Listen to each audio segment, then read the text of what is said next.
Fala galera, você já está inscrito no canal da TV Unibra no YouTube? Aqui você encontra todos os conteúdos, desde episódios dos programas Momento Unibra, Vida no Campus e Uber Férias, até institucionais e avisos. Para se inscrever é muito fácil. Você deve clicar neste botão vermelho e automaticamente está inscrito no canal do YouTube da Unibra. Então ative o sininho para as próximas novidades. Ah, não esqueça de curtir, comentar e compartilhar. Um beijo e até a próxima!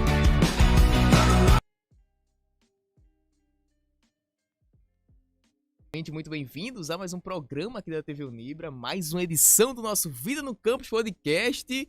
E hoje é um programa muito especial. Tô falando com você diretamente aí de casa para você já curtir, comentar, compartilhar e principalmente inscreva-se em nosso canal aqui da TV Unibra, que o programa de hoje tá super especial. Bom, como vocês já viram aí de praxe, né? Já tô vendo aqui na minha telinha de retorno que ela tá do meu lado aqui, ó. A grande Panushka, certo? Participando mais uma vez dessa edição aqui do programa Vida no Campus.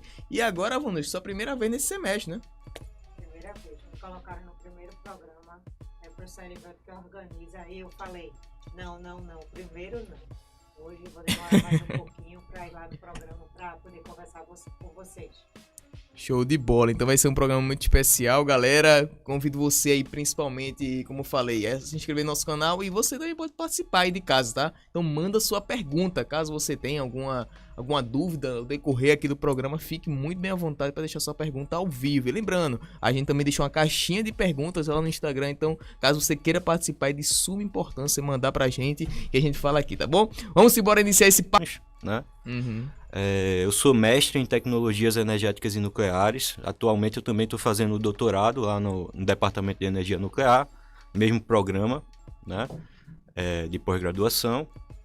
E a gente vai falar um pouquinho hoje sobre radioatividade ambiental, que é uma área que é um pouquinho desconhecida, né? Na área de radiologia, né? Massa, show de bola. E eu queria apresentar também o Andrei Isidoro, falei certo? Falou certo. Pronto, show de bola. É o seguinte, Andrei, conta um pouco da tua caminhada, do que é que tu faz hoje e bem-vindo para o nosso programa Vida no Campus. Obrigado, muito obrigado pelo convite. Bem, eu sou químico industrial de formação, e trabalhei algum tempo na indústria, até que também apareceu a oportunidade de fazer, né, uma pós, numa área interessantíssima, que é tecnologias energéticas e nucleares, tá? E já concluí o mestrado, estou no doutorado, e hoje eu sou professor de química. Excelente, então hoje o papo vai ser muito bacana aí com essas duas feras aí sobre o assunto. Espero que todo mundo aí de casa aprenda muito sobre esse tema, um tanto interessante aqui hoje, Vitor, é porque Felipe, só ele é formado na área, né? Só ele é isso que a gente tá falando. E aqui tem dois apaixonados por radiologia que quando entrou na área, descobriu a área e se apaixonou pela área, na verdade, professor? Sim. Como foi que o senhor entrou na área de radiologia? Não, na verdade, quando apareceu a oportunidade de fazer a pós-graduação na área, eu entendi que era uma melhora natural para o meu interesse, né? Um crescimento. Eu, dentro da indústria, no caso, eu tive a oportunidade de lidar com muitos estagiários, muitas pessoas, no caso, que a gente acaba influenciando na vida profissional e pessoal delas. E aí, quando surgiu o mestrado, eu já me imaginei no futuro ensinando. Então, foi natural começar a ensinar, a buscar o mestrado para ensinar. E dentro da ciência, no caso do que a gente estuda, assim, me interessou muito, porque justamente, como até o Felipe tocou, é uma coisa que está mais presente na nossa vida do que a gente imagina, né? A gente até se assusta o quão é presente e o quão a gente conhece pouco desse assunto. Show de bola, cara. Eu sempre costumo dizer que eu aprendo um pouco mais, né, sobre os programas do Vida no Campus aqui. E com certeza hoje vou quebrar a cabecinha aqui, né, pra entender. Seguinte, gente, hoje a gente vai falar um pouco sobre radioatividade ambiental aí, pra você que já tomou o spoiler, pra você que não tomou. Radioatividade ambiental é o nosso tema de hoje e eu queria conversar contigo, Vanushka, sobre a escolha desse tema, porque se torna tão importante a gente fazer um programa sobre esse tema. Sei não. Quem escolheu foi o professor Felipe. Foi. Na verdade, então deixa eu redigir. Deixo eles escolherem o tema. Eu pergunto para eles o que vocês acham importante os alunos saberem que eles ainda não sabem. Fiquem à vontade para escolher o tema e para a gente conversar um pouquinho sobre o tema no dia, para dar um pouquinho mais de conhecimento para o aluno. Então, quem escolhe vai falar aí. Excelente. Então a Sim. bola já é tua aí. Eu escolhi esse tema porque realmente é um tema que não é muito falado, né, no curso de radiologia. Entendi. Né? Esse curso de radiologia da Unibra, ele é mais voltado para a área médica, né? Então, a gente não fala muito da parte ambiental, da radioatividade ambiental, das radiações ambientais, né? Mas esse curso na Unibra é um curso de nível superior, né? Então ele permite que o aluno ele faça um mestrado, um doutorado depois que terminar o curso. Então lá no Departamento de Energia Nuclear, na Federal, existe esse mestrado, né? Então é uma possibilidade a mais para o aluno da Unibra, quando se formar, fazer um mestrado nessa área, né? E estudo da radioatividade ambiental para a exposição da população à radiação ionizante. Não é não, André? Até porque é do interesse, no caso, não só da população em geral, quanto do profissional. Né? Quando você estuda a radiação, a exposição à radiação ionizante, você está buscando esses dois perfis.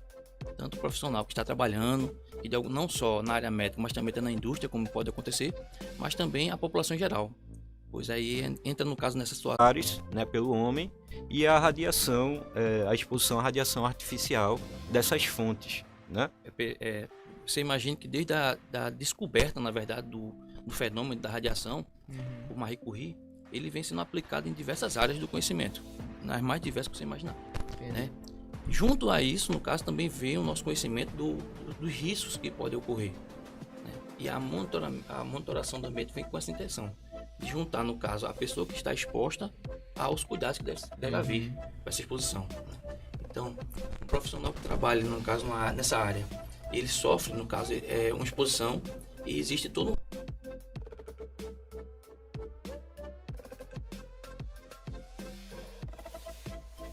existem todos níveis que são indicados pelas instituições, no caso, por órgãos internacionais e nacionais, né? E eles monitoram também esses resultados para... Andrei está falando um pouquinho mais da parte do profissional que trabalha com técnicas radiológicas, né? E por que tem locais que tem mais e outros que tem menos? Pronto, então, é o que eu ia falar agora, Vanushka.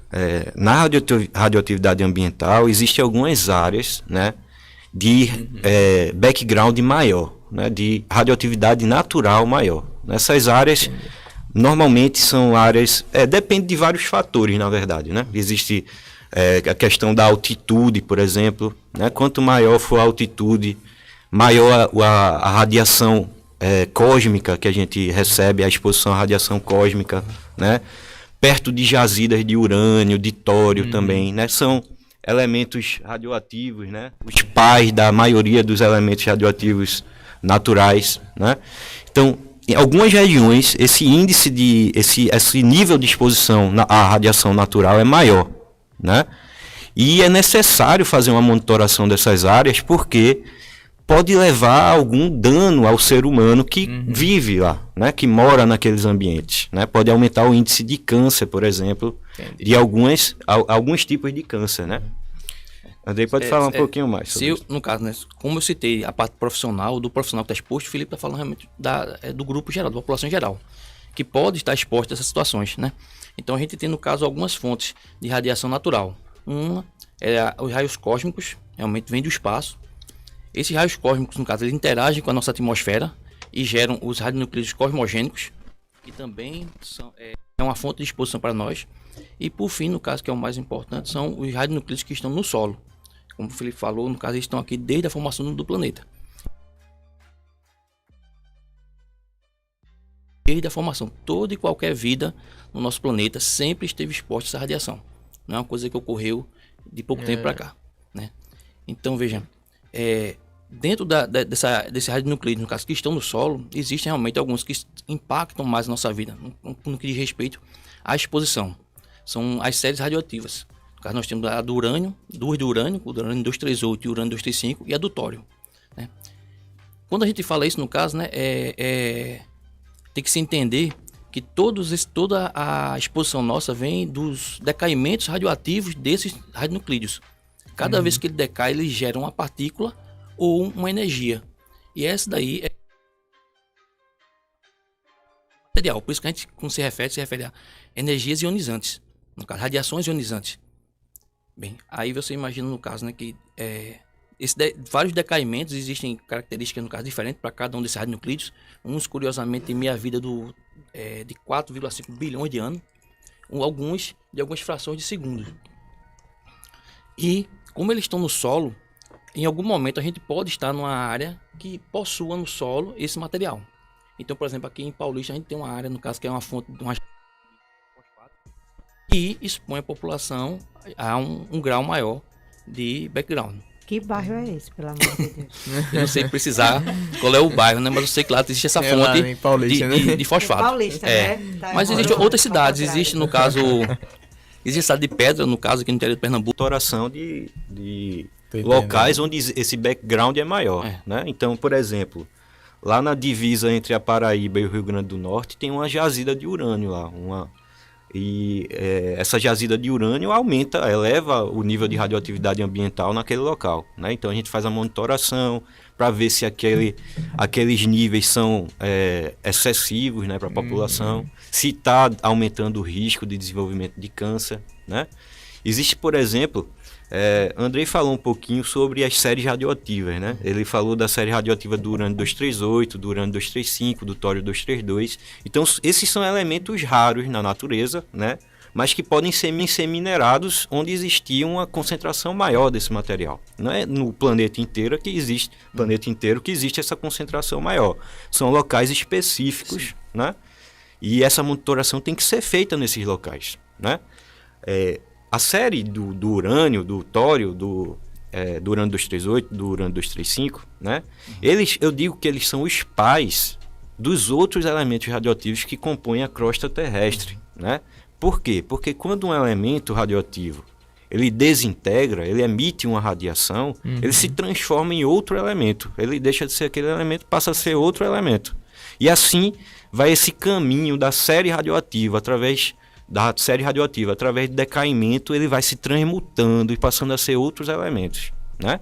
Então, 238, por exemplo, que é a principal série radioativa, né, que os elementos principais estão dentro dessa série, existe um elemento que é um gás, né, que é o radônio. É um elemento que vem do decaimento do rádio 226, né? Esse radônio é um gás e ele emite radiação ionizante, é um gás ionizante. E ele emana do solo, né? Então, a população inala esse gás. E quando a população inala esse gás, dentro do pulmão, esse radônio, ele decai, emite uma radiação que é uma das mais perigosas, que é a radiação alfa, né? A que possui maior poder de ionização, maior poder destrutivo dentro do organismo. Sim. Né? E quando ele emite essa radiação deposita dose no pulmão. Isso pode aumentar o nível de câncer de pulmão na população. Tô entendendo. Né? Entre outras, não é só por inalação, mas consumo de água, de alimentos, também pode gerar uma concentração maior de elementos radioativos incorporado no corpo do indivíduo, né? Aumentando essa exposição interna à radiação. O radônio realmente ele é a grande estrela desse problema nosso da exposição. Ele contribui com mais de 50% da dose média anual que a pessoa é exposta à radiação. Então era super importante, né, quando o paciente adquirisse alguma doença, ser investigados os oligoelementos dele, né, para ver se tinha a ver. E a gente não faz no hospital esse tipo de dosagem no organismo. O monitoramento, no caso, vem justamente para certificar se a pessoa está exposta ou não, né? É justamente esse aviso, esse alerta que pode dar, né? Mas veja... E se tiver ali o nível de radiação maior naquele local, o que é feito? Existem todo trabalhos que podem haver esse nível de exposição, que são as ações mitigadoras, né? Veja, aí vai depender muito da característica do local, né? Então, a mais simples que existe, a mais barata e a mais eficaz em pouco tempo é a própria ventilação. Isso daí. Mas, por exemplo, se vocês estão fazendo monitoramento daquele local, se vocês estão monitorando aquele local e vocês verificam que aquele local que está sendo monitorado, ele está com nível acima do normal e que aquilo vai trazer prejuízos à saúde da população. O que é feito de medidas, né, para Porque depende do tipo de elemento que a gente está lidando, né? A gente está falando um pouquinho mais sobre o radônio. Certo. Mas o radônio, ele tende a se concentrar em ambientes internos. Aqui, por exemplo, né? Aqui, por exemplo, tem material de construção, né? Esses materiais de construção, eles são manipulados, né? E pode existir um aumento da concentração dos pais, né, do radônio, certo? Sim. Quando aumenta essa concentração, se o ambiente ele é fechado, e quando esse material ele começa a emanar esse gás, esse gás vai se concentrando na região, né? Se o ambiente for fechado, a concentração vai aumentando, então a atividade radioativa vai aumentando, o índice de exposição a radônio vai ser maior, a gente vai inalar mais radônio. Aí Então, vocês fazem medidas preventivas. Preventivas. Aí no caso do radônio, a melhor forma de se proteger do radônio é o ambiente ser arejado, né? Ser um local mais elevado, né? Evitar locais subterrâneos, onde o nível de radônio é maior, certo? Mas só de abrir uma janela, de ventilar o local, essa concentração de radônio ela já diminui muito. E já não oferece muito perigo para a população. A gente vai passar slide hoje, não é, Vitor? Vai, mano. Eu tô deixando vocês à vontade aqui. Vocês estão conversando e eu tô aqui. É isso, pô. Eu não vou falar, eu vou interromper vocês, não. Complicado esse assunto, né? Olha, cara, a gente já tá com 20 minutinhos aqui de programa, basicamente.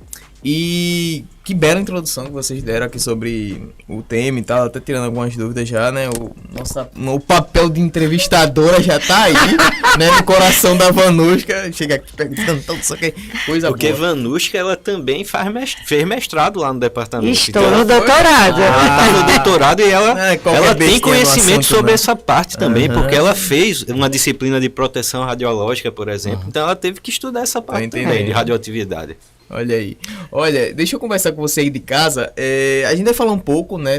Claro, vai terminar de falar sobre o tema, mas vamos falar agora sobre o curso de radiologia e o que ele traz em si, e principalmente, aí é a hora da Vanushka falar também depois sobre o curso de radiologia aqui na nossa universidade, o que ele traz de novo, o que ele se diferencia das outras universidades. Então a gente preparou um vídeo institucional para preparar esse momento, né? Ilustrar esse momento que a gente vai conversar com você aí de casa. Solta o vídeo aí, produção. Já a gente volta.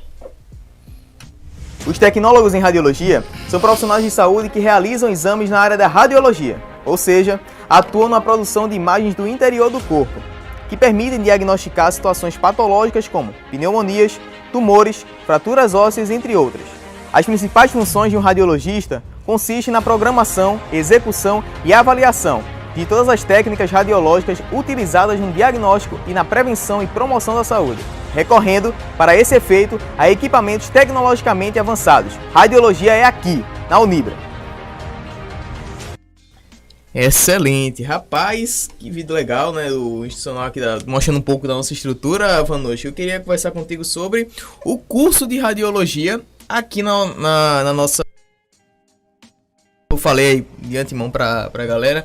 O que a gente traz de diferente? Porque um aluno aqui, por exemplo, que está chegando agora na universidade, não conhece um tanto quanto da estrutura da Unibra, está se deparando agora, ou até um aluno que, sei lá, não escolheu o seu curso ainda, porque ele optaria por cursar radiologia e também por ser aqui na Unibra.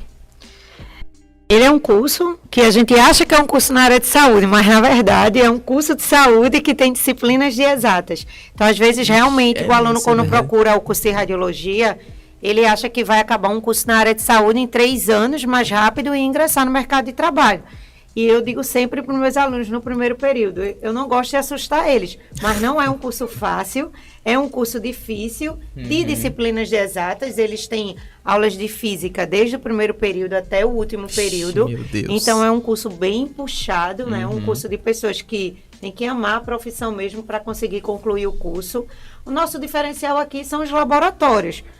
Ele, aqui pelo menos dentro do estado de Pernambuco, é a única universidade que tem um simulador, né? Um tomógrafo como simulador. As outras universidades não têm, a gente tem aqui. E a gente está comprando aí, vai chegar também um simulador de mamografia. Vamos ter 3 equipamentos aqui agora para os alunos, antes de chegarem na parte dos estágios, que eles têm que cumprir 480 horas de estágio hospitalar. Eles vão ter já, né, o conhecimento de manusear esses equipamentos aqui no laboratório, nessa simulação. Fora que todos os professores nossos da área são professores mestres e doutorandos ou já doutores, eles trabalham na área, eles atuam na área, e isso traz um maior conhecimento para o aluno, até que o aluno gosta de escutar a prática, né? Ele quer a teoria, mas o primeiro congresso foi um sucesso. A gente colocou 300 alunos, porque comparado a outros cursos da área de saúde, o curso de radiologia é um curso pequeno aqui na faculdade. Entendi. E a gente conseguiu trazer, botar 300 alunos no auditório. Esse ano também a gente está fazendo outro congresso para eles. E é isso, é conhecimento. Temos alunos já hoje, das primeiras turmas que se formaram aqui, muito bem empregados. A gente tem aluno no Hospital do Câncer, a gente tem aluno hoje que é coordenador lá do Alpivida, e a gente tem vários alunos na área e atuam na área.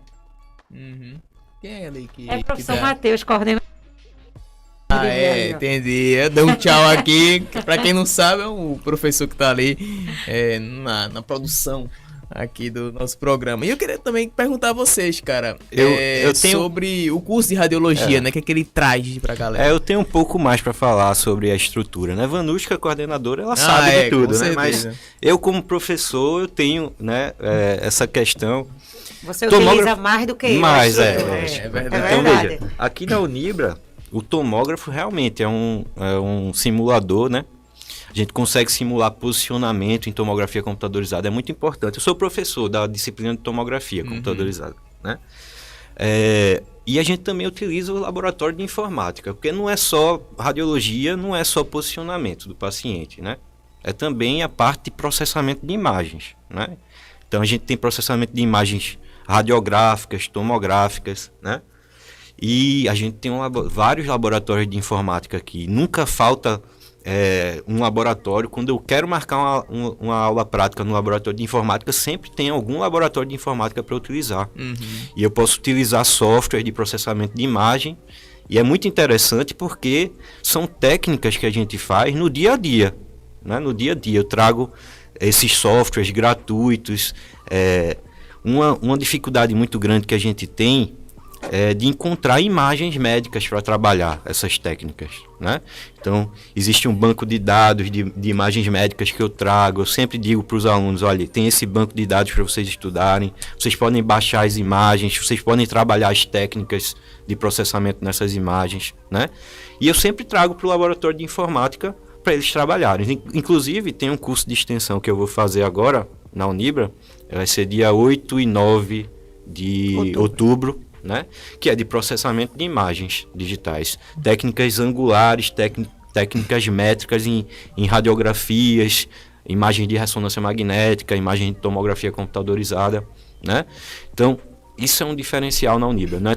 Não é toda universidade que tem essa estrutura para a gente trabalhar essas partes da radiologia, né? O professor quer pontuar algo sobre o estudante de radiologia, que é que ele pode observar no curso em si? Bem, a minha experiência que eu tenho no caso são justamente meus amigos que são professores e sempre a gente discute, né? Então é muito interessante o que ela falou. Você entenda que você está se dedicando a uma área que requer que você goste de ciência. Então você tem que entender, por exemplo, como é que é a interação da radiação com a matéria, por exemplo. Então é uma coisa que foge às vezes um pouco do que a gente vê no segundo grau, aí é mais detalhado, mas você tem que gostar, não adianta, você vai trabalhar com essa ferramenta, vai ser sua ferramenta de trabalho, então você tem que se dedicar a isso muito para entender como funciona.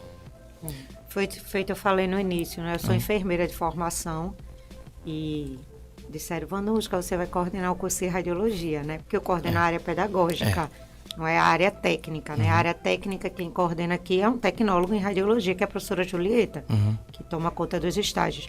Mas aí eu fui atrás, eu fui estudar, eu fui ler a legislação do tecnólogo, eu fui no conselho, eu fui buscar esse conhecimento. Perfeito. E aí eu comecei a me apaixonar pela área. Entrei no mestrado lá, né? No CRCN, fui estudar um pouquinho também a área, agora eu estou no doutorado. E é uma área apaixonante para mim. E eu também acho que é uma área que o pessoal procura muito, né? Por conta das vantagens que tem, né, para o profissional da radiologia. Também, é né? verdade. A aposentadoria mais cedo, né? A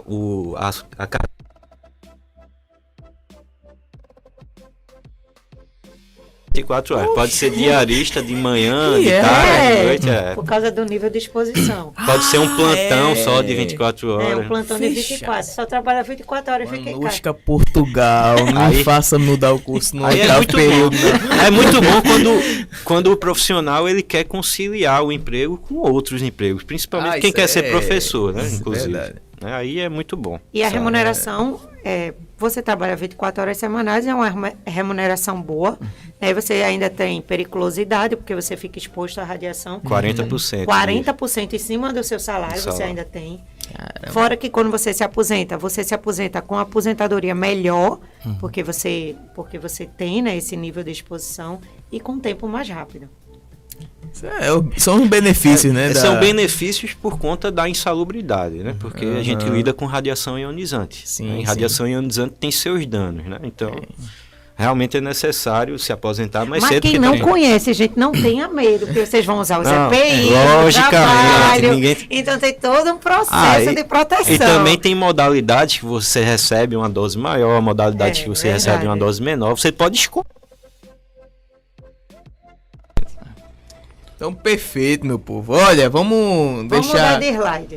Vamos trazer agora um videozinho dos 5 motivos pra você, né? A gente já conversou bastante aqui sobre o curso e tudo mais, conversou o que tinha que conversar, mas a gente preparou também um vídeo de 5 motivos por que você deve cursar radiologia. A gente preparou um videozinho muito especial e já a gente volta pra falar um pouco mais sobre o tema e encerrar o programa. Volta aí, produção.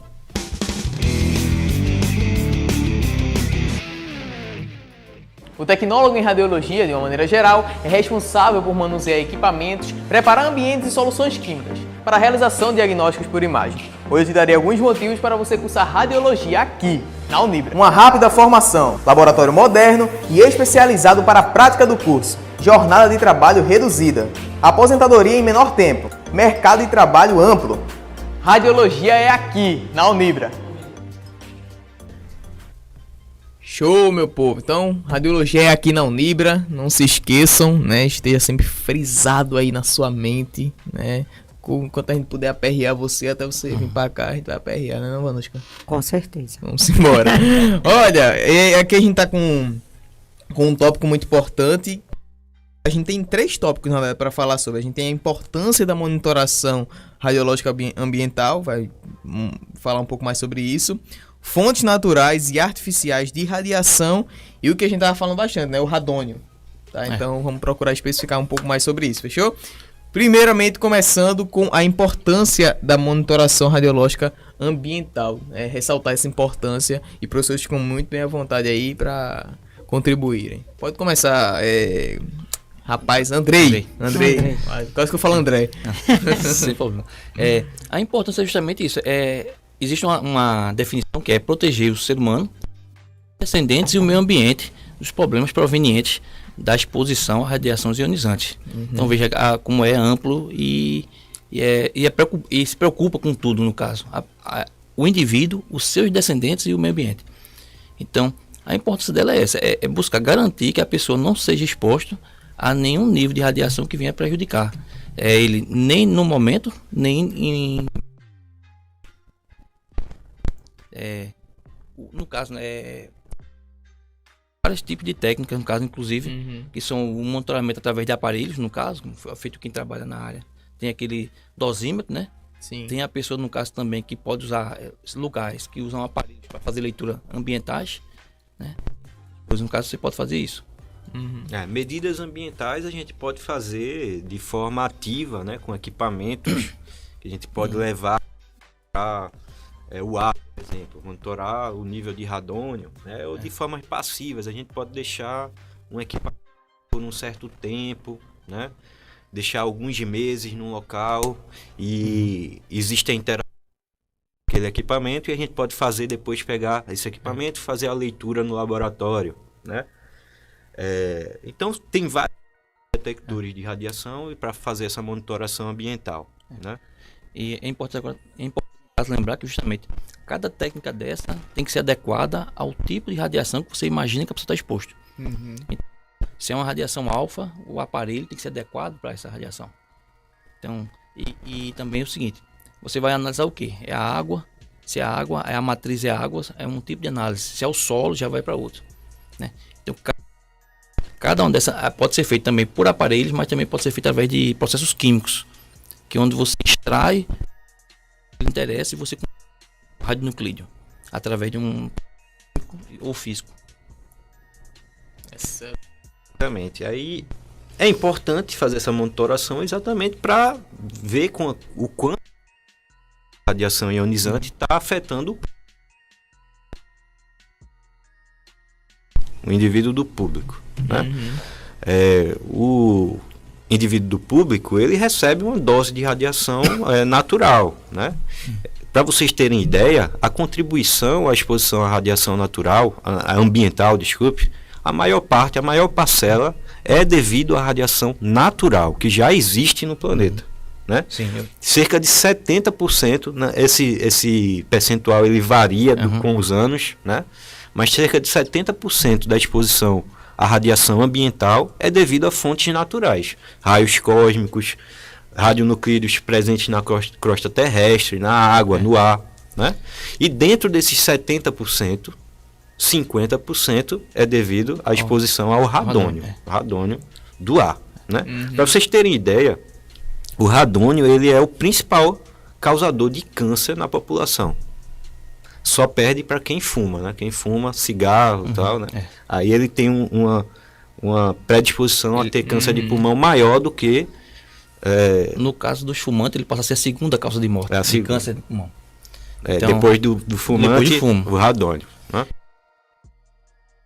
Então, existem vários, né? Um deles é o radioativo. Então, quem fuma também inala elementos radioativos que emitem radiação alfa no pulmão e aumentam esse índice de câncer de pulmão na população, né? Então, é só um aumento do nível de dose com a pessoa que fuma, né? Mas a pessoa que não fuma, o maior contribuinte é o radônio. No caso, estima-se que nos Estados Unidos, no caso, 21 mil pessoas morram por ano, fruto da exposição ao radônio, né? É lógico que isso muda, o perfil da exposição da população muda de um país para o outro. Por exemplo, no nosso país não é muito comum você ter o sótão, no caso, né, o porão. Nos Estados Unidos é mais comum. Então, nesses locais é mais fácil, o radônio ele encontra condição para se acumular. Então, aí você acaba tendo exposição. Não é arejado o local, o sótão geralmente não tem janela, né? Aí no subsolo, eu não sei se vocês já ouviram falar da doença do minerador. Do minerador, né? Exato. Doença do minerador, uma doença que dava no pulmão, né? Pessoas ficavam minerando lá naquelas cavernas. Na verdade, era a inalação de radônio. Inalação de radônio, quando no subsolo, a concentração de radônio é maior. Os problemas respiratórios também, essa questão, né? Entra nessa condição aí uma característica muito peculiar do radônio, porque se você pegar todos os elementos radioativos, no caso das séries radioativas, o radônio é o único gás. Então isso permite a ele fugir do solo e se alocar, no caso, na atmosfera.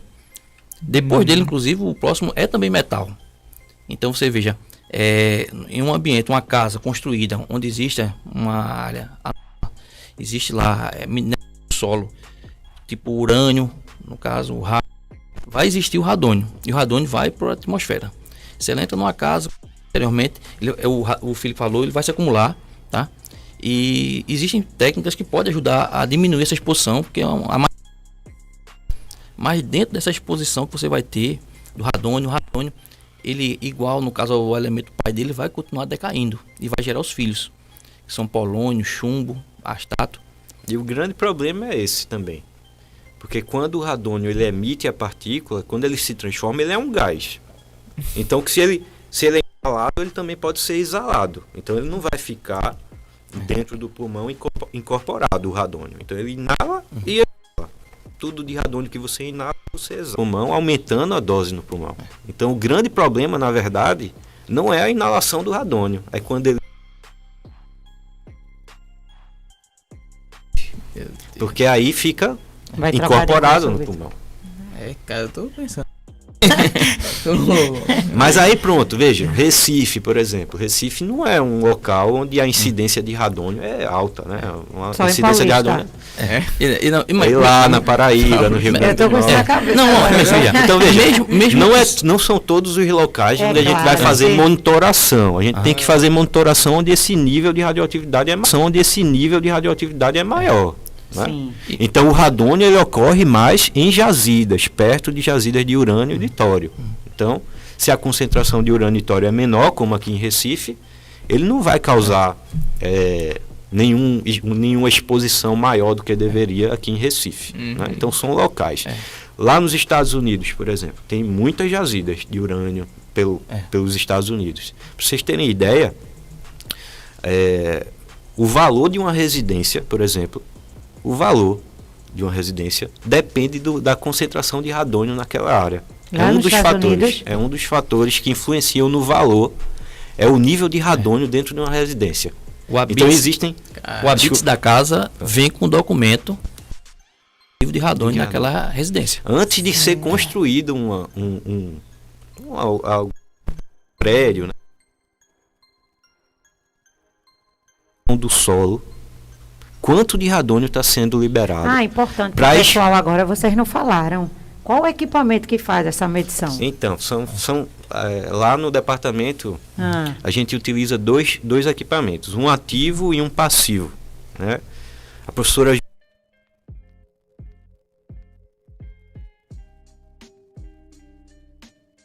que é um equipamento que tem um fluxo de ar, ele pega o ar do ambiente e esse ar vem com o radônio, né? O radônio vai para dentro do equipamento, emite radiação e essa radiação é captada lá dentro do alfaguarda. Eu trabalho com passivo, eu trabalho com monitoração de radônio, né? O equipamento que eu utilizo são lentes, né? Lentes de óculos, por exemplo, né? É semelhante, é um polímero, né? Que a gente deixa no local exposto ao ar, né? E o radônio, quando ele emite a partícula alfa, essa partícula alfa causa uma interação nesse polímero. É como se fosse um traço, ele deixa um furo no polímero. E isso dá, quando a gente olha para a película com o microscópio, depois que a gente faz uma revelação, logicamente, tem um processo químico para a gente conseguir visualizar esses traços, a gente tem como contabilizar esses traços para quantificar quanto de radônio tem naquele local. Né? Então são esses dois tipos que a gente utiliza. Tem outros tipos também. Né? Tem carvão ativado também. Né? E além disso, você pode, na verdade, usar aparelhos que meçam, na verdade, os filhos do radônio. A gente sempre cita o radônio, no caso, porque o radônio é o foco. Onde tem radônio vai ter os filhos, né? Mas o que grande prejudica, no caso, a saúde, são os filhos dele. Mas sempre, se você for estudar ou ler, sempre vão citar radônio. Então tem aparelhos já que já vão buscar radiações dos filhos do radônio no ambiente. Você tem como é uma série radioativa, né? Você tem como, através de um descendente, né? De um filho, né? Você estimar o quanto daquele outro.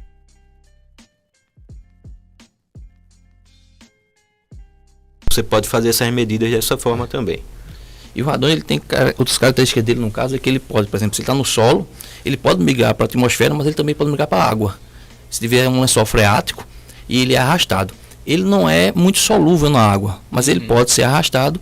E se uma casa, por exemplo, usa aquela água para abastecimento, no caso, a pessoa pode também estar exposto ao radônio por causa dessa água.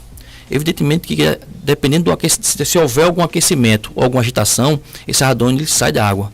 Né? Então, se tiver uma caixa d'água antes, alguma coisa, isso vai minimizar. Mas ela pode trazer, ele contribui uma certa quantidade para o radônio que existe dentro da casa, do ambiente. Né? E outra coisa importante aqui para a região até, culturalmente a gente não mantém as casas fechadas como no países nórdicos, no caso. Janelas e tudo mais. Então, as técnicas que vocês estavam falando, né? Vocês estavam falando sobre ventilação. Existe outra bem específica também que a gente pode falar aqui sobre? Existe no caso, você pode no caso simplesmente fazer a diminuição da pressão, botar um exaustor abaixo, puxando abaixo do solo, né? Fazer no caso algumas intervenções na própria estrutura para que o gás, ao invés de ir para dentro da casa, ele saia, no caso pelas laterais, né? Existe no caso inclusive hoje em dia já alguns produtos que sugam ar, passa por um filtro e esse filtro interage com o radônio para diminuir a radiação. Mas tudo isso já requer já um certo custo maior, né? A ventilação geralmente faz em pouco tempo, né? Mas é lógico que você imagina em alguns países nórdicos você não vai poder fazer isso, né? Porque existe a questão do calor e tudo mais. Inclusive recentemente eu vi um estudo onde o cara ele calculava a perca energética, no caso de puxar o ar de dentro da casa e puxar o ar de fora que está frio, usava um trocador de calor e via depois o quanto ele conseguia reduzir o radônio e fazer uma relação disso com a energia. Então até isso também entra na conta. É a questão dos Estados Unidos, né? O frio, né? Então tem isolamento térmico, né? Eles utilizam aquecedores também, né? Então, um ambiente fechado, isso aí contribui para o nível de radônio. Como eu já falei, a concentração aumenta, né? Então, aqui, nos interiores, por aí, né? O pessoal, ele sempre deixa a porta aberta, a janela aberta. Isso aí já minimiza a quantidade de radônio, né? Mas é importante fazer a monitoração mesmo. Aqui assim, é muito calor, né? não tem condições não. É o tempo todo dia, Não, né? eu também nunca vou morar em Paulista. Aí também tem a questão da altitude, o radônio. Quanto maior a altura, menor a exposição, né? Então, quem mora em prédios, por exemplo, a exposição a radônio é mínima. Quase nada, né? Porque o radônio, ele não tende a ir para altitudes muito elevadas, né? Mas ele fica mais na base. Só né? quem mora no térreo, né? No térreo ou no subsolo. Tudo devido à densidade do gás, né? Ele é mais denso do que o ar. Então, realmente, ele fica sempre na parte mais baixa dentro de uma sala. Aí, inclusive, quando a gente vai fazer a monitoração das residências, o ideal é colocar o dispositivo que vai mensurar na região onde a pessoa dorme, por exemplo, né? Porque a gente tem que avaliar o nível de exposição onde a pessoa está mais presente, né? Então, a pessoa vai dorme, sei lá, 8 horas por dia, então vai ficar 8 naquela altura, né? Então é importante fazer essa medida dessa forma. Um monitor de radônio e colocar numa altitude elevada não vai monitorar nada. Tem que monitorar onde a população está, onde ela reside e onde ela parte do tempo, né? Inclusive, durante a pandemia, um dos problemas foi esse. A população ficou muito isolada dentro de casa. E dentro de casa, a concentração de radônio é maior do que fora, né? Então, quando você vai trabalhar no lugar, o nível de radônio é muito menor do que dentro da residência. Inclusive, além desse tipo de monitoramento com aparelhos, no caso, existe hoje em dia já a utilização de ferramentas de simulação computacional para simular o quanto de radônio tem dentro de uma casa. Então, através de softwares específicos, no caso, a gente simula a distribuição do radônio dentro de uma residência, para verificar se existe algum padrão, se existe algum local realmente onde ele aumenta, no caso, a concentração mais, e que tipo de intervenção a gente poderia fazer nessa estrutura para diminuir. Então, várias ferramentas de ciência estão sendo utilizadas para estudar esse gás, no caso, que é o grande contribuinte, né, na nossa exposição à radiação. Ele é sempre que você estudar alguma coisa sobre exposição, você vai falar do radônio. Não, exato, né? Fala muito sobre o radônio, né, cara? O foco aqui é no radônio, na verdade. Todo monitoramento, tudo porque que você faz. É o grande vilão, o radônio. Ele contribui para uma exposição ambiental maior do que, por exemplo, o uso de raio-x. Veja, raio-x para diagnóstico, que a gente utiliza em tomografia, em radiografias, né? E o engraçado é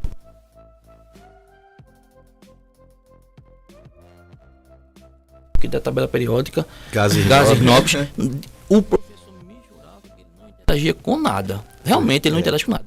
O melhor é que ele interagisse. Ele não reage, mas a natureza dele é radioativa e ele decai. Entendeu? Então esse é o problema dele, no caso.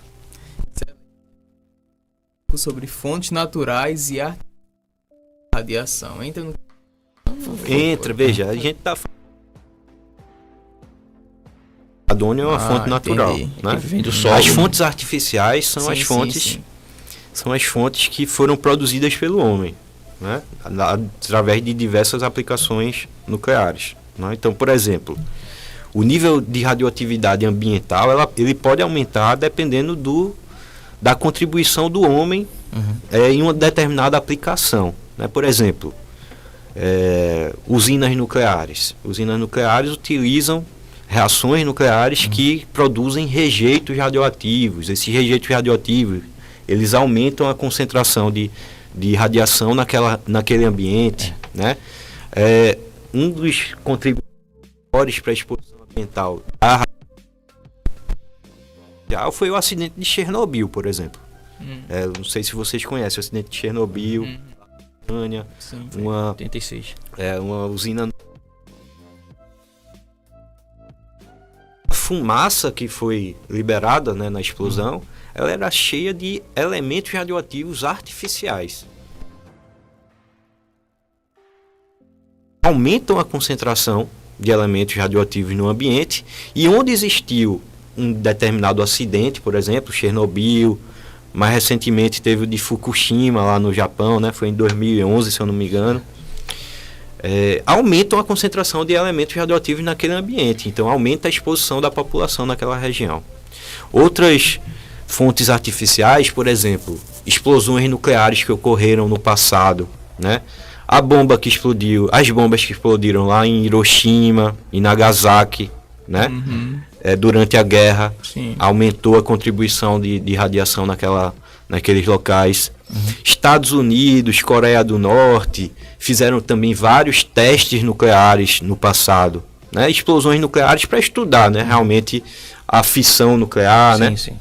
E essas explosões eram feitas na superfície terrestre, né? Então, quando existia essa explosão, existia a formação daquele cogumelo atômico, né? Ou seja, aquela fumaça, né? Pronto, aquela fumaça, dependendo da magnitude da explosão, ela pode chegar a níveis atmosféricos, onde a fumaça ela se espalha pelo globo terrestre inteiro. Lógico, o local onde existiu a explosão, o nível de radioatividade vai ser muito maior. Mas essa radiação ela pode se espalhar pelo globo terrestre inteiro e contribuir para uma exposição ambiental maior, né? Existem outras situações interessantes, por exemplo, as empresas que vão extrair petróleo, elas têm que cavar esses radioativos nesses materiais que estão retirando para cavar o petróleo. E aí eles resguardam aquele material e esse material também pode acabar ocorrendo de ter algum material radioativo e isso vai ser tratado como um rejeito radioativo. Inclusive o material que também é utilizado no caso nas usinas nucleares, no caso, depois eles têm que tudo buscar um local adequado para fazer o depósito. Sim. Existem locais, no caso na Europa, que existem subterrâneos, no caso, né, túneis subterrâneos que são utilizados para resguardar esse material. E em outros locais no Brasil já não, ele é colocado numa parte superficial, existe uma proteção toda adequada, né? Tudo monitorado pela Comissão Nacional de Energia Nuclear, mas também você está trazendo material radioativo para a superfície, né? Pronto, então essa deposição de poeira radioativa pelo globo terrestre é o que a gente chama de fallout. Fallout é a deposição da poeira radioativa na crosta terrestre. A contribuição a nível global não é muito, é um percentual baixo, 1%, menos de 1%, né? Mas no local onde existiu, a contribuição é maior. Então, o maior contribuinte da exposição à radiação ambiental artificial é o uso de raio-x. Aí o uso de raio-x para diagnóstico, né? Em qualquer modalidade de diagnóstico que utilize raio-x, 20% da exposição ambiental é por conta do uso do raio-x. Mas lógico, também a gente utiliza elementos radioativos para terapia, na radioterapia, na medicina nuclear. Isso também contribui um pouco mais também, mas pouco, 1% só, né? Então, a exposição à radiação artificial ainda hoje é menor do que a exposição à radiação natural, né? E os ambientes que a gente utiliza radiação controlada, existe blindagem, né, para exposição do público, não pode você dê uma exposição, por exemplo, para o público, o nível de exposição máximo durante um ano é de 1 milisievert, é um valor bem baixo, né? Se você for comparar com a exposição natural, são 2,4 milisievert que a população mundial, em média, está exposta à radiação natural, certo? Então, quando a gente usa raio-x, tem que ter blindagem para que ele não receba mais do que 1 milisievert durante um ano, né? Então, são ambientes controlados. Então, mesmo que ela exceda esse percentual de exposição seja maior, 20%, mas são ambientes controlados. Já para o profissional, no caso da área, já é bem maior, mas entende-se justamente que você está protegido, você vai usar EPIs, você está sendo monitorado e está tudo dentro de um controle planejado para poder não haver problemas, danos à saúde do profissional. Quem vai fazer isso é o dosímetro. Todo profissional que trabalha com radiação ionizante tem que utilizar um dosímetro, e esse dosímetro é um equipamento passivo, né? Ele vai acumulando a dose de radiação nesse dosímetro, que depois é feita a leitura. Lá no Departamento de Energia Nuclear, o Laboratório de Proteção Radiológica faz a leitura de dosímetros. Modalidades onde o profissional leva uma exposição maior, às vezes que excede o nível considerado seguro, né? Para vocês terem ideia, eu falei de 1 milisievert para o indivíduo do público, né? Mas para o profissional é 20 milisievert, né? Porque ele trabalha anos antes, ele vai receber uma dose maior, logicamente. Mas tem lá no laboratório leituras que excedem esse valor, né? Isso acontece principalmente em médicos que trabalham com hemodinâmica, que ficam um tempo mais expostos à radiação, porque são feitas intervenções, né, no paciente, então o nível de exposição é maior, né? Profissional da enfermagem também que trabalha em hemodinâmica leva uma dose de radiação maior, né? Mas existe áreas, tomografia computadorizada, por exemplo. O técnico praticamente recebe muito pouca radiação, né? Raio-x também, radiografias, pouca radiação. Depende. Medicina nuclear já recebe um nível de dose maior, porque o técnico ele tem que manusear material radioativo, tem que ter cuidado para evitar contaminação, né? Tem esse tipo de proteção, né? Proteção contra a exposição e proteção contra a contaminação. E às vezes existem profissões até que você nem imagina e acaba tendo uma exposição maior, por exemplo, como piloto de avião. Pela quantidade de hora que ele passa e como ele passa em grandes altitudes, ele é exposto à radiação cósmica muito mais do que um habitante normal. E ele é monitorado também, passa a ter esse tempo de exposição monitorado para... Astronauta também. Astronauta pior ainda. Porque veja, a radiação cósmica, quando ela interage com o planeta, quem bloqueia ela é a atmosfera. Então, quanto maior for a espessura da atmosfera, mais vai ser bloqueado a radiação. Então, se você aumenta a altitude, você diminui a espessura de atmosfera que vai bloquear essa radiação. Então, vai chegar mais radiação, né, no indivíduo que está numa altitude maior. Isso, então a gente aqui em Recife, mais uma vez, a gente está a nível do mar. Então, a gente recebe menos radiação cósmica também. Então, é um lugar privilegiado para a gente morar. Né? Menos em Paulista. Menos em Paulista. Rapaz, o pessoal que mora em Paulista tá doidão aí.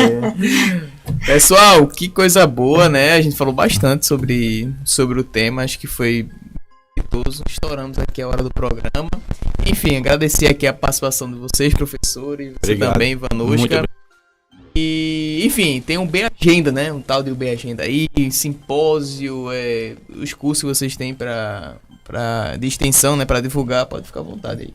Eu já falei do congresso, vai acontecer dia 5 e 6 agora de novembro, para o pessoal de radiologia e enfermagem. A gente vai fazer um congresso multidisciplinar, onde as duas áreas vão estar interagindo, e vai o professor, que é o segundo curso dele no semestre. O primeiro curso foi um sucesso, vários alunos inscritos, e a gente aguarda... O médico vai fazer a leitura da medição para gerar um diagnóstico. Medidas ortopédicas a gente faz em várias regiões do corpo, né? Então, a gente vai estudar medidas métricas e angulares.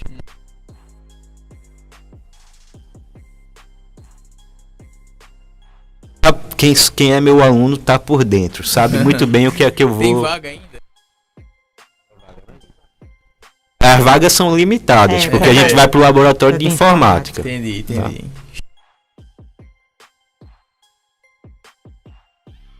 Né, escutem o que os professores têm a dizer. E é isso, meu povo, né? Terminamos aqui. Então, Vanushka, muito obrigado. Ei, não deixa no vácuo, pelo amor de Deus. Não, pessoal agora.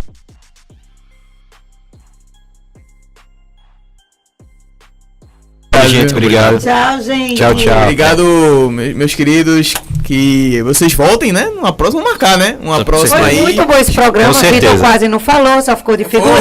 eu fiquei só aqui, Então, ó, é foi verdade. ótimo. Tem um tema muito complicado, né? É verdade. O tal do radônio é complicado. Nunca mais ele esquece essa palavra. É verdade.